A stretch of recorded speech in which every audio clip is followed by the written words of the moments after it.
प्यार वाला रोग हमके दिहलू लगाई, प्यार वाला रोग हमके दिहलू लगाई।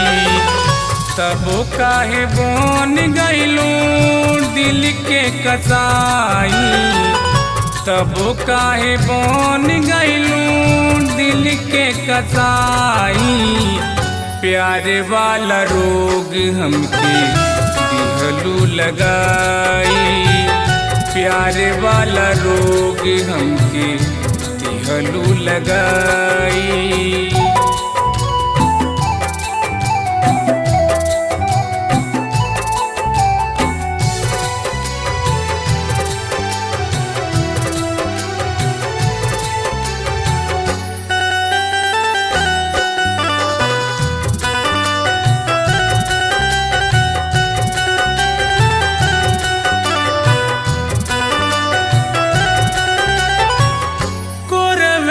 कहत रहलू सझिया से भोर हो, माथे पे ओढ़ा दिहलू ओढ़नी के कोर हो।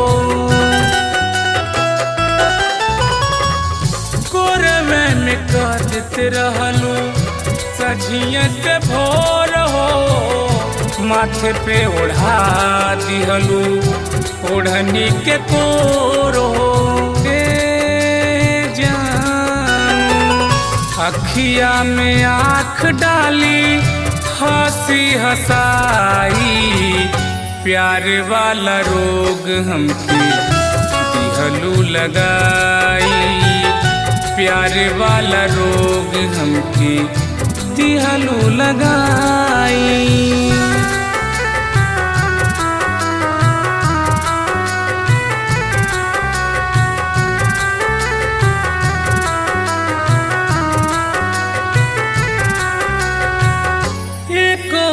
घर बसैलू एगो देहलू जाड़ हो, जाते तोहरा लूट गई दुनिया हमार हो।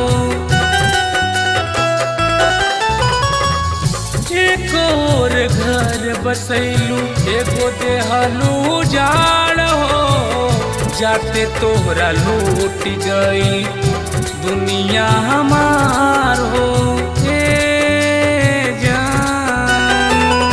कवना जन्म के बदला लेहलू चुकाई, यादो सुरेश के गइलू भुलाई, यादो सुरेश के गइलू भुलाई।